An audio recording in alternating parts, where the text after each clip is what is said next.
Баршаңызға қайырлы күн, менің оқырмандарым, каналыма қош келдіңіздер. Ең алдымен каналыма тіркеліп, қоңырауша белгісін баса кетіңіздер.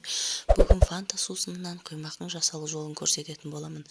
Ең алдымен тазға құрғақ ыдысымызға 2 дана жұмыртқамызды шағып салып, шым-шым тұзымызды салып араластырып, үстінен 70 грамм қантымызды салып, қантымыз ерігенше жақсылап араластыратын боламыз. Алдын ала фанта сусынын отқа қойып жылытып алдым. Бұл құймаққа міндетті түрде жылы суды құясыздар.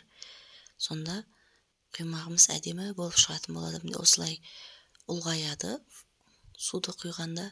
Және де 170 грамм ұнды алдын ала електен өткізіп, бір келкі масса болғанша түйіршігін қалдырмай жақсылап араластырамыз.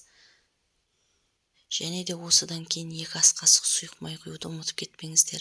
Міндетті түрде 2 ас қасық сұйық май құясыздар.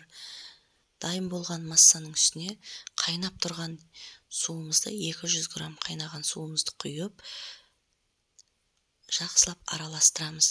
Дайын болған массамызды 10-15 минутқа тындырып қоямыз. Алдын ала отқа табамды қыздырып, майлап, үстінен массамызды құйып, 2 бетін қызартып пісіріп аламыз. Осылай ажурный құймақтар шығатын болады. Дәмі өте керемет болады. Жасалу жолы өте оңай. Жасап көруге кеңес беремін. Дәмі енді керемет болып шығады. Балаларыңызға жасап беріңіздер. Егер менің видеом ұнаса, өз достарыңызбен бөлісе отырыңыздар. Және де менің қазақша каналымның алға жылжуына, дамуына өз үлестеріңізді қоса кетіңіздер. Мен сіздердің қолдауларыңызды күтемін. Қажетті заттарды описание бөлімінде қалдырамын. Комментарияға өз пікірлеріңізді қалдыра кетіңіздер.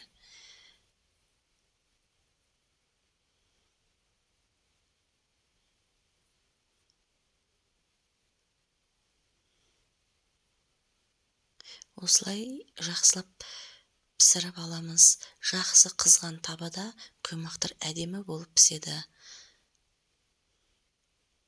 Орташа отта пісіретін боламыз.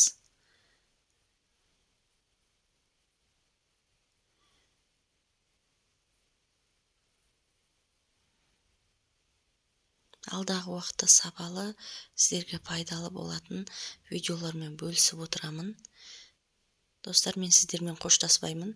Келесі видеода кездескенше. Егер менің видеом ұнаса, лайк басып кетіңіздер.